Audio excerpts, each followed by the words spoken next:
You are now listening to Through the Fryer. Sit down, no shade, but phones on. You want something juicy to talk about, and I have something to give you. Here we go. Open through the rest stay closed. Really? You don't have no windows. Hell, but it's okay too. I'm Super Saver. No. The ratings are back, and now we have 5 listeners. Listen, thank you for tuning in to Through the Fryer. Hello everyone, this is Justin Bass, and welcome to Through the Fryer. It is so nice to be back, and I have a lot of stuff to catch you up with, and I'm so excited to share all of my details and to not whisper for this one, and to, take my time, relax. It's July 8th here on this edge of the podcast, so whenever you listen to it, and it's a Sunday afternoon, and I just want to jump in, and I thought it would be great if I waited to a full week of my big major moves to really just get into how I am decompressing every single thing. So, last time we left, I did the Whisper podcast. And I have to say, you try things, and some things are successful and some things are not. And not that it wasn't successful, because you know what? I had a lot of fun. But I have no idea what you guys heard from it or what you thought of it. And when I say you guys, I mean the 5 fellow listeners who are always on my back, and they got my back, and I want you guys to hear what I'm saying. So I was completely just trying something just because I was inspired by something else, and I'm gonna keep it up just because it's funny. But this particular podcast, for sure, you're going to be able to hear every single word that I say, and there will only be just a few whispers. No, there will not be any whispers at all. So I kind of just want to I made a little list, and I kind of just want to go through it, destructure this sucker and just let you know what's been going on. So, let's see, I think the last time we chatted, I was probably still in Salt Lake City, Utah. So that means that I finished my last performance with Repertory Dance Theater, which is in Salt Lake City, Utah. And that performance was June 25th. Shortly after that, me and my partner Marty, we packed up my PT Cruiser, and we started our travels on the 27th to drive all the way to New York, which we did make it safe as I'm making this podcast, of course. But we decided to make a trip out of it and span it over 4 days so we could be well rested. And he's such a good driver for long distance, but it was better if we just took our time. And since we don't know, or we didn't know when we were going to get work or anything like that, we just wanted to make it like a little family trip because we had our pets and everything. But of course, that came with packing up every single thing. But I'm telling you, Marty played Tetris, and I sat back and I passed, and we got it all stuffed in there. And when I tell you we got it all stuffed in there, we stuffed a 60-inch TV, a computer, 4 boxes, 4 luggages, 2 bags of clothes, a cage for our sugar glider. Our dog, thank God, was so small. He stayed in the front seat with us. It was we did it. And my PT Cruiser, which was born in 2009, let me tell you, she's a trooper. And Bianca made it all the way, and we got here safe and sound with every single stop. And we actually made our own way going across. We obviously started in Salt Lake, and then we went to Kansas City just to go downtown for lunch. And then from Kansas City, we went to St. Louis, and we stayed in St. Louis for 2 days, which was amazing. I highly recommend that if you are ever traveling across, to stop in St. Louis, because we went to this amazing place called the City Museum, which was awesome. It's basically an adult museum, and it's these obstacle courses type thing that's built up where you go through the small nooks and crannies of things. And when I tell you I was not prepared, that I had on pants that were not stretchable enough, when I tell you that I saw cracks that I didn't think I could fit through, but I still fit through, and that I was sweating like I was on crack, it was a serious thing. But It was so much fun, and Marty was like his dream thing. I tried to keep up, but one moment I'm like, I'm about to sit on this bench. I'm about to let you have fun. You can stay here as long as you want to. I will watch you enjoy yourself. But me, this guy right here, I'm just gonna take a little bit of a pause. You know, I didn't have no type of napkins to wipe my face. It was only about a few water fountains, and on top of that, there was no AC. So if you do go, you need to make sure that you have on some stretchy pants. You can't wear shorts because you can wear shorts, but I say don't wear shorts. You need knee pads because you're going through obstacles that are like intense. We're like on your stomach, things like that. But yeah, it was legit. It was like probably one of the best experiences. And then we went out to like some little gay area, and we went out to a bar and watched the RuPaul's Drag Race finale, which was like the best episode ever of the season. And yeah, so yeah, I highly recommend doing St. Louis. And then from St. Louis, after staying there for 2 days, we just trekked the last 15 hours out. And we, you know, kept switching, and then we just made it all the way to BK, and we ended up in Brooklyn, which is where we stay now. And we met our other roommate, who is a friend of ours. Her name is Maddie, and we all met, and then we all moved in on the 1st. So talk about like a 4-day travel with pets, with all your like belongings in one car. A car that could probably, not gonna lie, that could stop or start whenever it wanted, but we got it fixed up before we left, so it's been doing great since it's been here. A little bit of stuff, but I mean, we went on a journey for sure. But once we arrived, and I actually did the last drive into the city and over the bridge, and when I tell you how beautiful it was just to see, like, driving into New York, like, I've been to New York several times, and I've always flown in, or I've taken a mega bus, but probably with sleep or something like that. But driving into my new home, like, seeing it, like, and then I have to go back because I drove through Ohio and I'm from Cleveland. It was just another moment. Like, I would never think that I would be making a trek like this coming back over here, and it's emotional because I'm going to a place that I've dreamed of being in, like, not for a summer, not for 2 weeks, not for a weekend, but to live. And it truly, it is, I have to get deeper into that, but I want to go down my list. But I'm so happy to be here. We drove across with amazing stops. It was beautiful all across. I highly think if you're gonna take I-70 or make your own way and stop in some places that are like awesome. We were gonna stop in Nashville, but honestly, we didn't know what we would do in Nashville. I knew it would be some banging chicken, which is why I wanted to stop in Nashville. But St. Louis was the better choice, and it was awesome. So, drive across. I would drive back, but it got a little bit crazy in the forest, and I don't do all that swerving and curving and Durban, but it was beautiful, and we got here safe, and now we are settled in Crown Heights, Brooklyn now. And yeah, so it's been an adventure.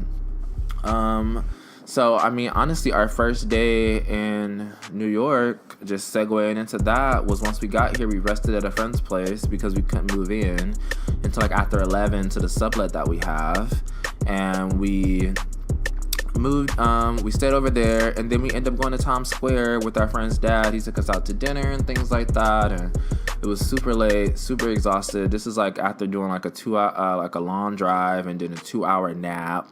We decided to go to Times Square because our friend's father was in town, and he treated us to dinner, and then we took a cab ride back. We were like, we'll probably never be able to afford something like this again, but it was just so sweet to have like our first day in New York, like just, you know, super, super hot. It was like 90-something degrees. I was like, this is something for sure.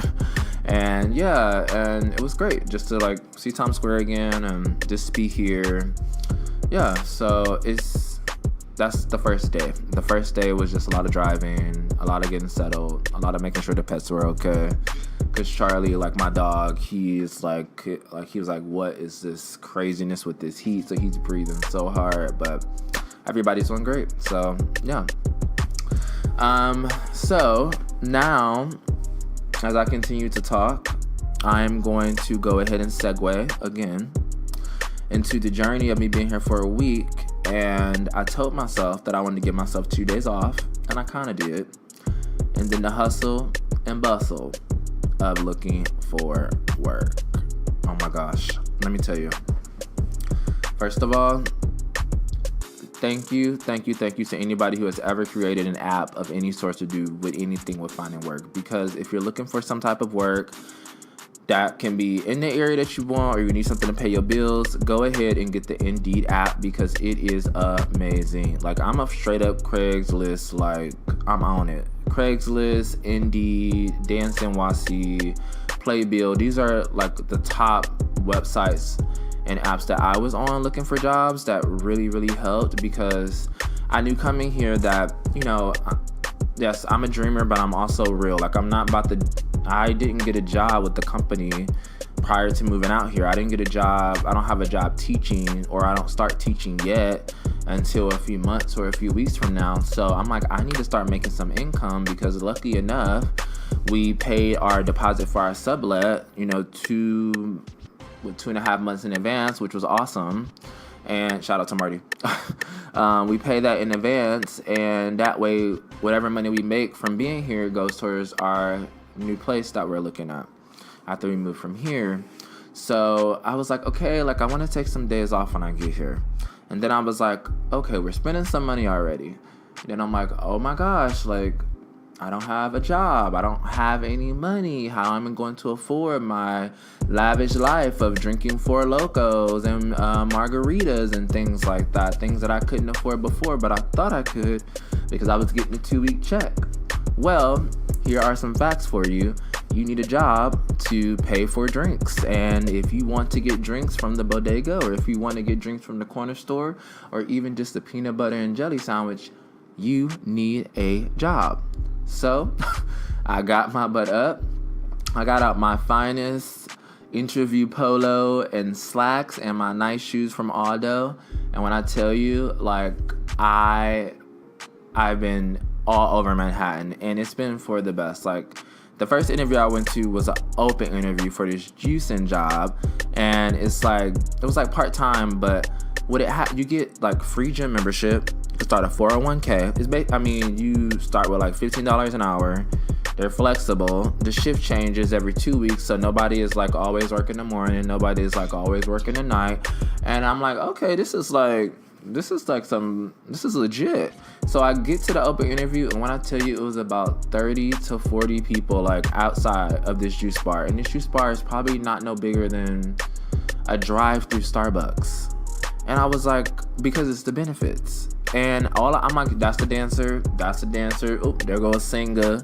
Yep, because in health insurance, I'm like, these people, they want these benefits. I'm like, why wouldn't they show up? So it was a whole line.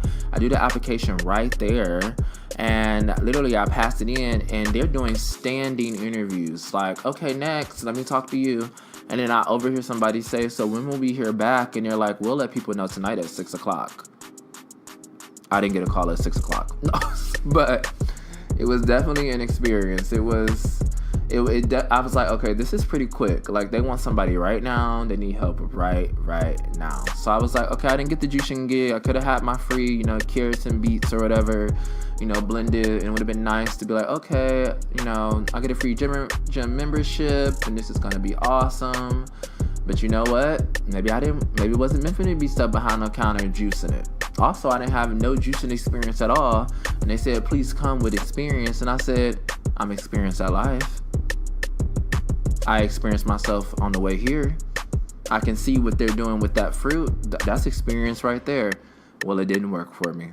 So I didn't get that call at 6 or the day after at 6, which was fine. And so I'm like, okay, next hustle. Boom. So before I left Salt Lake City, I signed up for this dog walking thing called rover.com.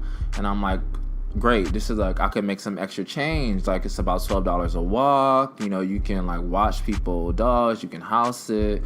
And like, you can make a little bit of cash. It's basically like the Ubers of dogs. And I'm like, this is awesome. But in Salt Lake, nobody hit me up. I'm not going to say it's because, I'm Cocoa Butter Skin.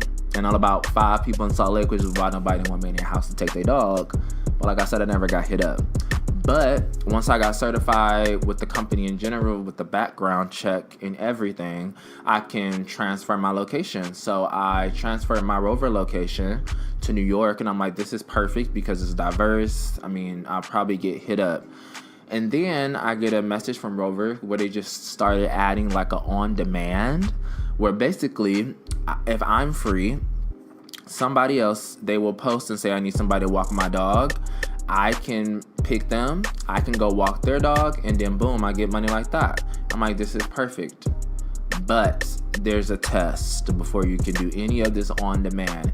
And the test is called a leash, how to put a leash on a dog. So there's like 5 different types of leashes that I've never, collars. See, I already failed. So it's like 5 different collars you have to know how to put on, and you have to do an in-person test. So I'm like, okay, awesome. So I go to this in-person test. I meet 2 other girls. One girl said that she missed one collar, and because she forgot to pull up this thing that goes over the mouth or something like that. Now, mind you, I'm on the train, I'm cramming, and I'm like, I got this. I do the test. I mess up on one. I get a retry. Now, I'm going to fast forward for you, then rewind.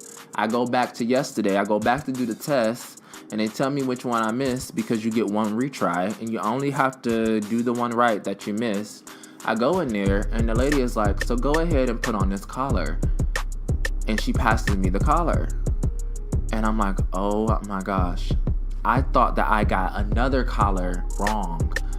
So I prepared and studied the wrong collar that I thought that I missed when I got there. So when she told me I needed to put on this other collar, I was like, I didn't even know I messed this one up. Even though she told me in the text, and because I assumed it was another one, I was completely like flabbergasted. Me. So I hold my composure. I have on my nice polo, my purple one, which is really nice. I grab that collar, I put it on, and I say, this is the way you put it on last time. This is why you failed it. I go back. First of all, I didn't leave. I sat there with that toy dog. I'm like, what is the right way? I snapped that sucker on there, and she was like, that's exactly it. She was like, you put it through the legs, and the dog can escape like that. Mind you, I did not know this was even the one that I missed. So I am like electrified. She was like, I put on my notes that you put it in the wrong spot. And I'm like, oh, okay. And she was like, you got it right. You'll be getting an email from me. I'll probably get it like tomorrow or something, so you can start on demand. And she was like, sorry to have you come out here just to do, one more. And I was like, girl, as long as I got it right, I'm good. When I tell you I left that building in Manhattan, and when I almost did backflips, and I mean physically, I was literally jumping for joy. But because first of all, I got it right. That's a big check. And I got one right that I didn't even think that I got wrong. And it was just nice. Like, I caught Marty. I was like, it's just so nice to like nail something here. Because it feels so much more validated, and it's validating me that I made this move for something and that I can get work here. Yes, it's a small thing, but it was like, I can make extra money. This can be money for my happy hour, or for my brunch, or like for groceries or something like that. So it was just pretty cool that it just worked out like that. I was just super excited that it happened like that.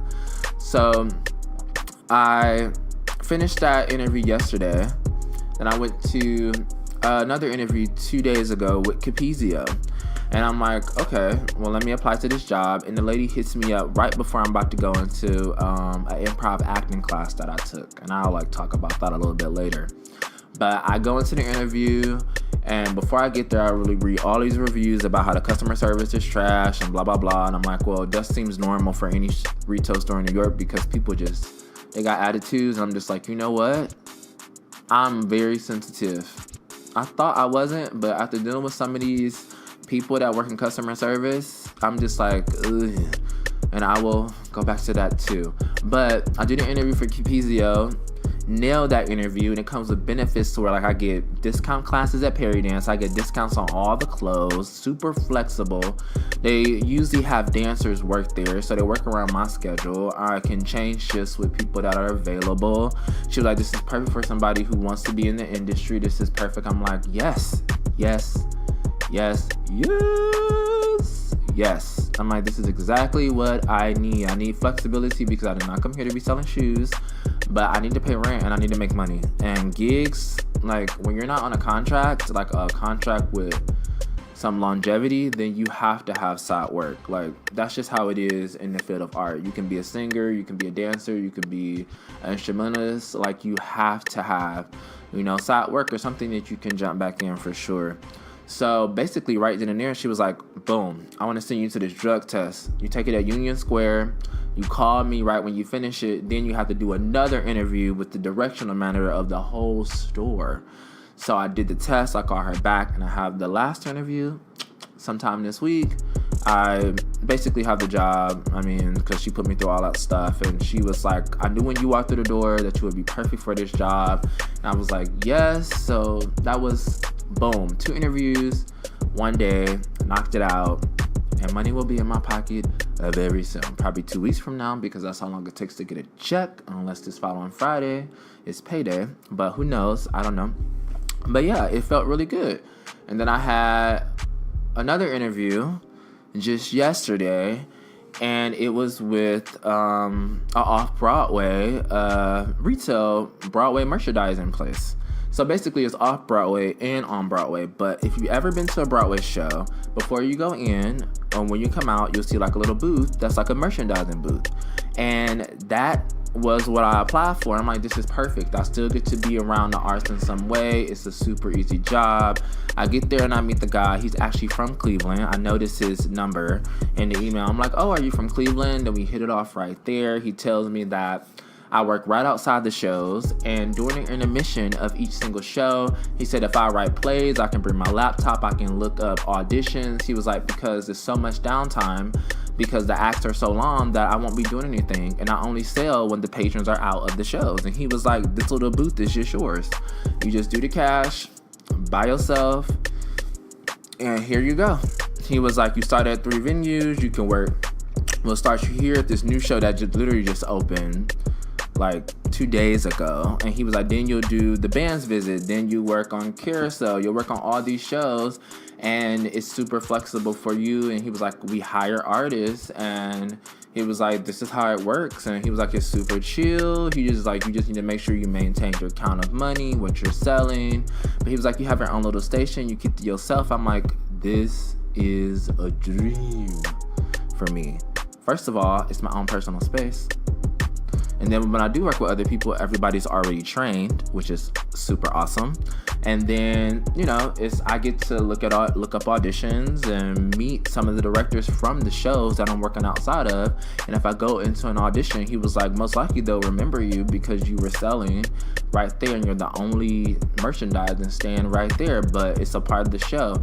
And we did the interview while, a show was going on the off-Broadway stage. And I was just like, this is what I need. This will make me feel like I'm on some type of track. And he was like, this is a great opportunity to network. And I was like, yes. Like this is confirming that I'm here for a reason and the stars are aligning. And yeah, so I just sent him, he was like, boom, great interview. He was like, I feel like I got everything I need to know. Just send me 2 references. He was like, he wants somebody to start this upcoming week. And I'm like, I ain't got no money. I can start when you need me.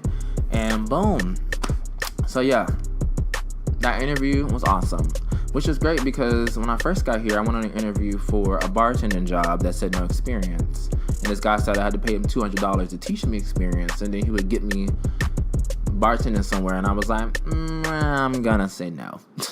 So yeah, it's been a hustle. Like, I think I've been on the train since I've been here for this week about a million times, which is life. But I'm talking about like, making myself get together, making sure my resume, my cover letter, everything is set. And it's so rewarding, and it's so nice to know that all my experience that I have, even just in retail when I was working with repertory dance theater, that it works, that my resume works, that people are looking at it, and I meet the requirement to work, for these small companies, but great companies, and it's good that it has some added benefits to it that has to go up, my wheelhouse of being a performer and a teacher.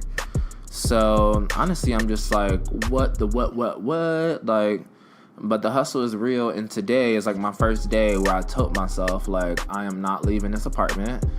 I'm probably gonna leave and go get some Popeyes because it's right down the street. Let me just say that. I'm gonna leave. I'm gonna do that. I would do that. But other than that, I'm not hopping on no train today. I am not sending no emails today. I'll be looking at castings and stuff like that, but I'm not doing too much. I'm just gonna relax. I'm gonna play the video game. I'm going to hang with my dog. I'm gonna go to the park with my dog. We did it already this morning, and I just need this day because I feel like next week, this past week it was just a hunt for the work, and now since I have possible work lining up, it's gonna be the start of the work. And yeah, it's like it's just moving, and I can't even explain. Like, I thought I was a fast-paced person, and I am, but to be a fast-paced person and to be in your environment at the same time, it is a big adjustment. It's like taking a cheetah, like basically, out of the wildlife, putting it in the zoo, and then putting it back out into the wildlife because it hasn't had a chance to run its full 80 miles per hour that it can, and it takes some different change to know that you can go as far as your sight and even further if you just continue to run. So to just have this experience to be where I want to be and to know that I can go the distance as long as I just wake up, be persistent. Like the Broadway merchandising thing came up because he posted the post literally, I want to say the morning, like early morning, and I saw that post. I was in bed. I said, Marty, can I jump on the computer? Because he was working on his editing. I'm like, I just need to send him this cover letter and resume. I sent it to him, and he messaged me back in less than an hour.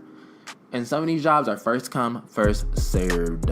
So I was like, boom, like the hustle is real. Like sometimes it's a lot of people applying for it, and they're interested in the first few people that they see just because that's the first people they remember. Or some people are completely off experience, and maybe he did see my experience because he did reference it, but also like I was one of the first ones to reply to his post on Playbill.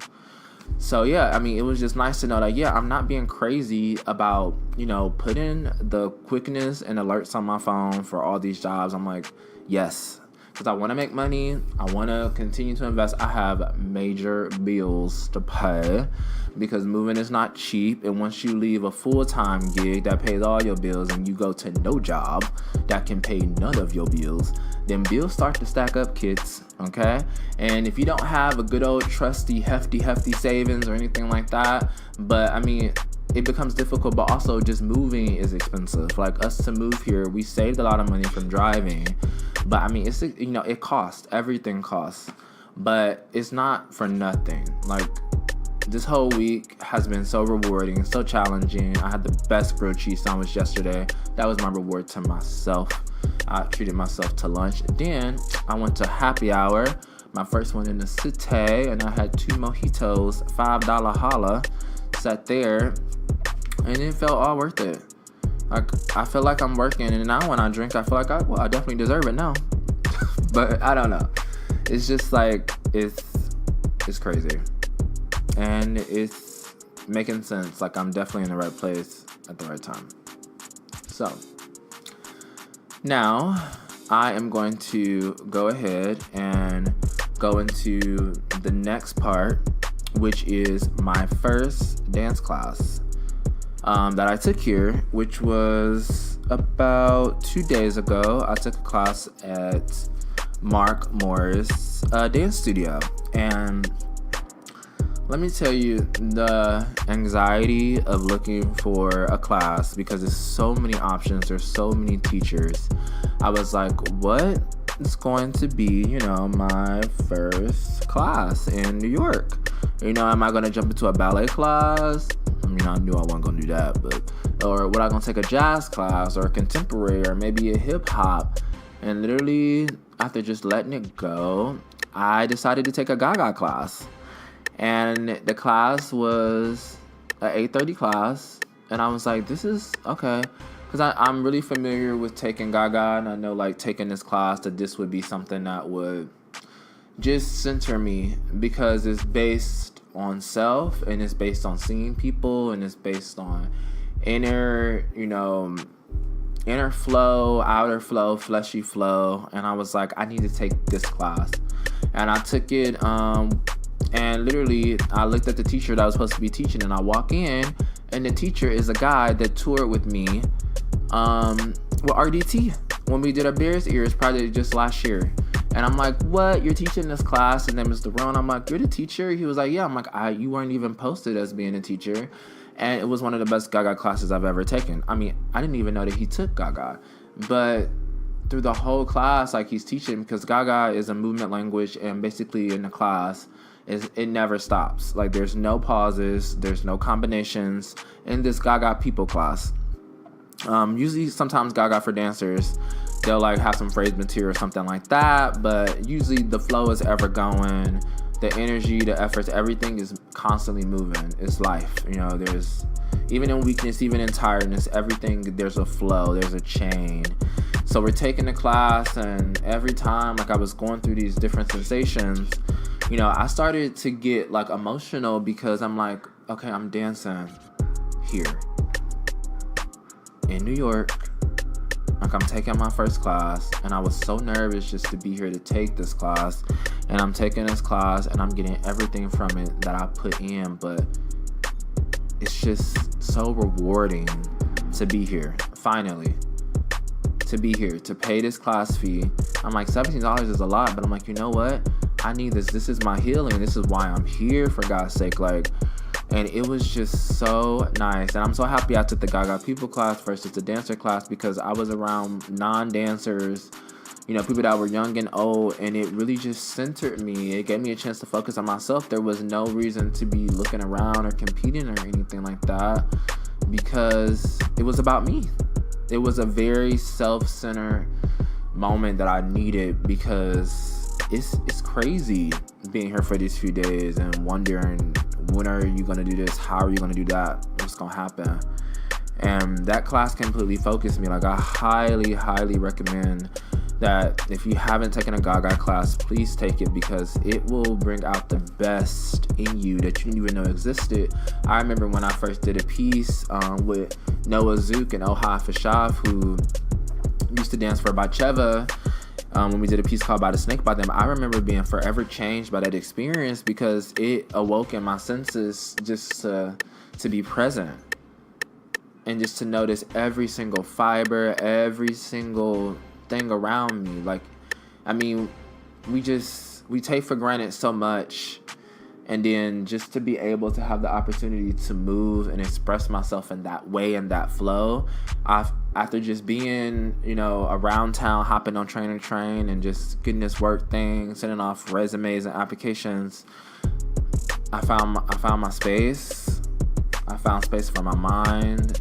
I found space for my ego. I found space for reality. And also, I built the ceiling high enough where I can dream up to and past. And it really just helped me recognize that. I mean, I messaged my friend Efra, and I was like, look, I feel right. Me taking this class was exactly what I needed, because it's been a whirlwind, and in a few days it can become overwhelming, and it was just nice to be there. I'm like, I need more of this, and I'm definitely going to do more of it. But yeah, my first class was at Mark Morris, and I took a Gaga class, and it was exactly what I needed. I mean, you kind of don't know what you need sometimes. And it's so much that you can take, especially being in a big city like this. You can take a yoga, a Pilates, a ballet, a jazz, a tap. But I just recommend taking something that you can swim in. There's no reason to jump into 7 feet of water when you can just gracefully walk into the 7 feet. There's no rush. The water ain't going nowhere. So why should you push yourself into that, And I feel like that's what I've been doing. Especially for somebody who can't swim. I definitely been going head first into some waters when I'm like, you know what? Actually, you might just want to relax. And I know it's a lot of pressure, but you have a place to stay for 2.5 months. And then you get to look for another place way before, you have to move. Your rent is paid up. You have money stored up. You with the person that you love. You got your 2 pets. You with a really good friend as well. You got friends that care about you here, that are constantly information. I'm way more off than a lot of people, and I just need to recognize that. And it's not for me just being present. It's for me working my ass off to build these connections and being a good friend in person. And I gotta give it to God. I gotta give it to myself. I have to give it to just where I'm at now, just to remember that you create your center energy. So yes, I'm still sometimes in a place where like, oh my gosh, anxiety. But it was nice to just hit this week out the way, because it was a lot. But like really, really good. Good lot. It's life, you go through it and you push past it. Either you let it cave in on you, or you climb out the motherfucking cave. So that's just what it is. So I'm going to continue on and go to something a little bit lighter. Right now we're at the 35-minute mark, and you're looking at yourself, say, should I stop here? Should I keep going? Can I finish the rest later? Well, yes, you can, because there's a pause button. But I'm going to continue to talk because I don't have nobody advertising this show. I don't have no reason to stop. But let me go ahead and just lighten the mood a little bit and just tell you about a few experiences that I had with a few customer service people. That is going to be pretty funny, hopefully, because it was irritating to me. So, experience number 1. Now, if you've been in New York and you ever had to go and take the LIRR, which is the Long Island Railroad. Yeah, railroad. If you've never taken it before, it is confusing. So I'm trying to figure it out myself, and I'm like talking to Marty. I'm on my phone, like, I don't understand what this transfer means. Like, I know I have to get all the way to here, but like, how do I get there? Like, this is like becoming a lot. So, we're going past Atlantic Avenue because we live in Brooklyn. We're going to Brooklyn, and we go ahead and we go. We stop in the train station where you can take the train, the LIRR. So I'm like, oh, let me just go down here and just ask customer service so I can double check so I'm not too confused tomorrow. So I walk up to the desk and I ask the lady, I'm like, hi, excuse me, I'm trying to get to Hicksville, and I'm really confused. Would you mind helping me? It's a little bit difficult for me to understand. This is her response. Well, it ain't that hard. I'm like, okay, lady. I look up, and first of all, I look up and I look to the right. I'm like, this says LIRR customer service. So you supposed to help me. You gonna help me. Now she starts clicking on her keyboard, and I'm like, well, since it's not that hard, in my mind, I'm thinking she about to ace this in about 15 seconds and show me up and show me how easy it is. But she didn't. She's clicking away, and she can't figure it out. She's like, well, this, I'm like, oh, okay. You can't figure it out either. I get the information, and this is what I'm learning to do. I'm like, thank you so much. And I leave. I'm like, what the? I mean, this is I get it. This is New York, but I'm like, you're literally behind the booth that says customer service and questions for the LIRR. Her response is, it ain't that hard. I'm like, ooh. But I'm just like, you know what? This is what I signed up for, and I'm just gonna keep paying this monthly subscription because I'm about to walk away. So I leave, and I'm just like, bye. So yeah, that happened. Experience number 2. Let me tell you this. I went into a bank.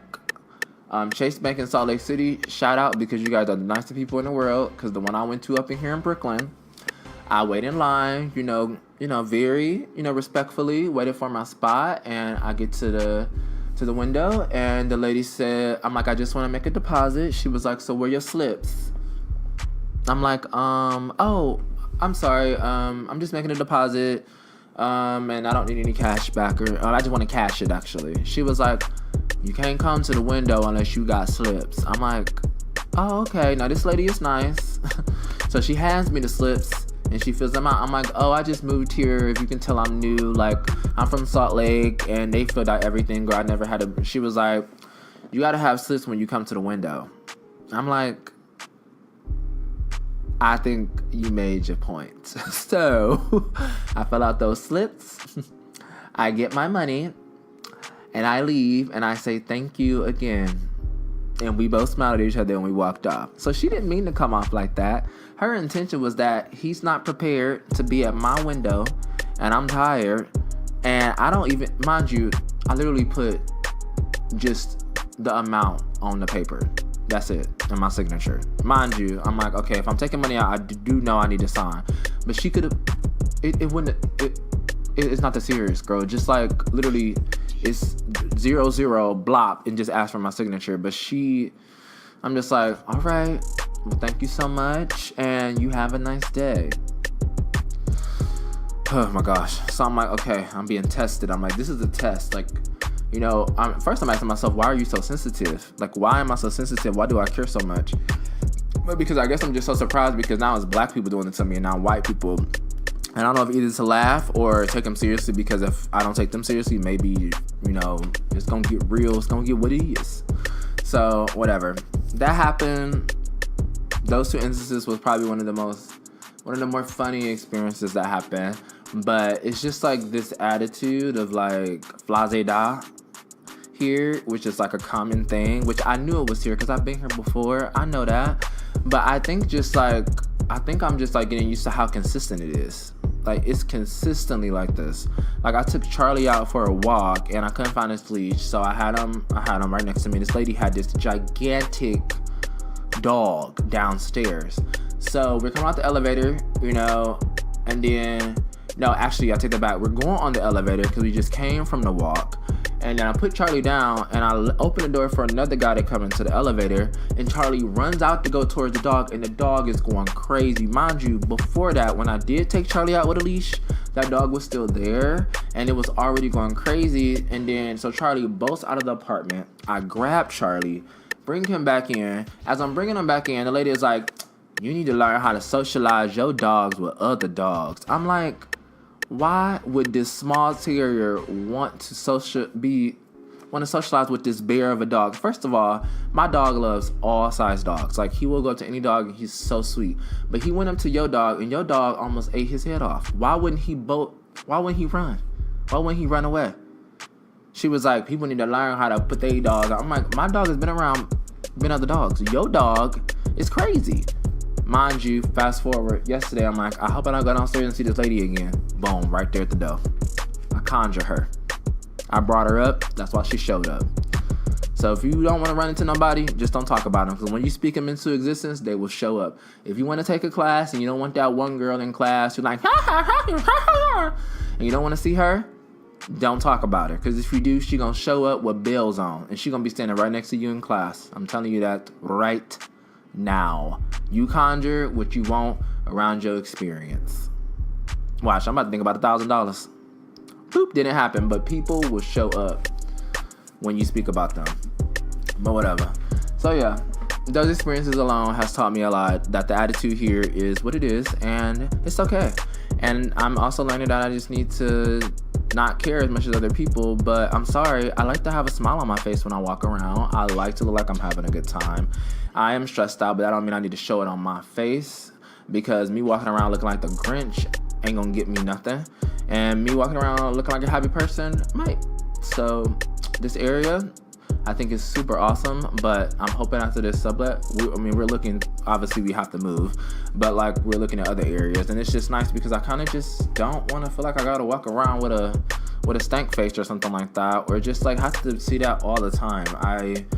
The best thing about being in New York is that you get to pick your environment, you get to pick the people you want to be around, you get to do a lot, and that's exactly where I'm at, and it's exactly what I want to do.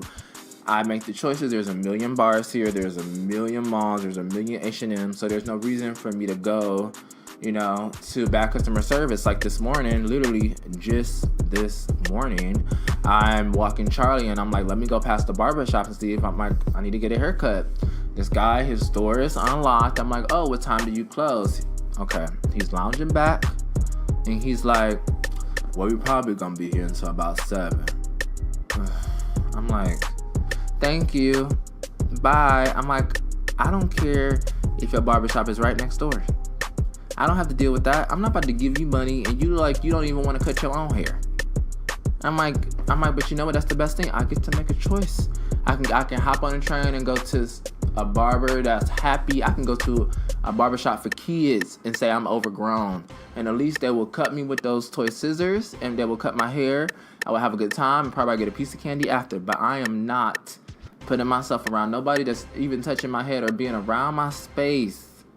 That's negative, especially when I'm paying for it. So I'm like, okay, you must be making money for everybody else and you have a good day. Thank you for the information. But it's just like, why? Like, do your response, like, I'm not trying to say you gotta walk around being happy, but you own the business. You want to make money, and if somebody is asking you about a service or asking about the time of your business that you don't have posted on your door, which should be a requirement, because none of these barbershops around here have no websites, no nothing. I'm like, I don't even know when you open or close, but I'm like, whatever. I'll take Charlie, and we go out. Talking about some, I think about 7. I'm like, okay, well, 7, see you later. Bye.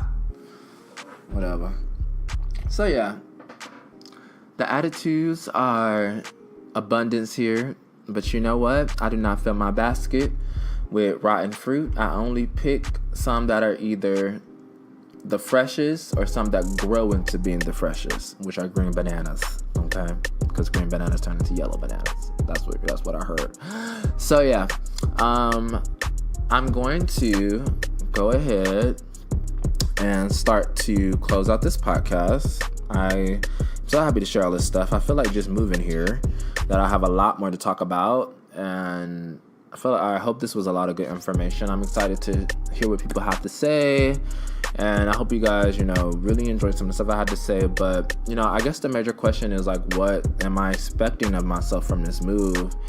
And, my whole motto is that when anybody asks me what I want to be when I grow up or what do I want to be in the arts, my answer has always been just to be successful. And my definition of that is, for me to be living in my passion and for me to be, up at those doors that open up spaces for what I want to do, creatively. And as an artist, and now I have a choice, where I can get studio space. I can start to make my own work, and now I have the time, and hopefully with these new jobs, I feel like I will also have the flexibility to make it happen. So, I'm just expecting for myself to reap all the benefits of this new place that I live in, and to just bask in it, that I'm finally here. And it's been a long time coming, but the path that I'm taking for myself is exactly the path that I needed to take, because I feel prepared for it. I feel galvanized. I'm super focused. Like, I feel like this is galvanized is focused. That's why I said that, but whatever. Like, I feel like this is my time. There's a change that's happening where a lot of people have shifted from here to LA and decided like New York is becoming the same thing. But for somebody like me who's been in Salt Lake City, Utah for 5 years, like, and been itching to be in this space, like, I feel like this is the prime time for me to take over and do what I want to do. I've been dancing professionally for 5 years and been doing it quite well, okay? Solos, duets, trios. I did a whole show my last year, like every single piece. I'm talking about no 5-minute dances. I'm talking about some 15, 10, 12-minute dances back to back. And like here, like, I get to find my own space and create the space inside of that space, find my tribe. I get to make work with my partner. I get to make work with a new roommate. We get to experience what we want to experience as artists, and we have choices. And I think that's something powerful in that. But I think, we always knew that we had choices, but we never take action on them. But I made a choice to move. I made a choice to leave a very job that has a lot of security. And because I needed a shift, I needed a change. And I know that me and my partner, we wanted more from where we were at. And yeah, it's crazy to be here.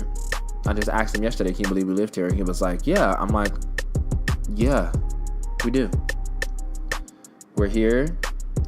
And we are excited. And I am excited. And I walk this new neighborhood every single day, and I'm like, this is where I'm living right now. And it's crazy. So, yeah, I'm happy. It's challenging for sure, but that's what I wanted. I was so tired of being comfortable. And so I stepped up out of those slippers, and I put on some shoes with a little bit of work, and I got to work. And the hustle is real. So yeah, thank you for listening to Through the Fryer. I hope you have a great start of your week because, it's Sunday, it's the new week. I'm sure I have stories to tell from all my interactions. Now, I've been in New York, so I'm sure another podcast will come sooner than later now since we're settled and we're here safe and we're living in the BK. So, yeah, remember, you can subscribe on iTunes or on Podbean, and please share the podcast. Please share what you liked.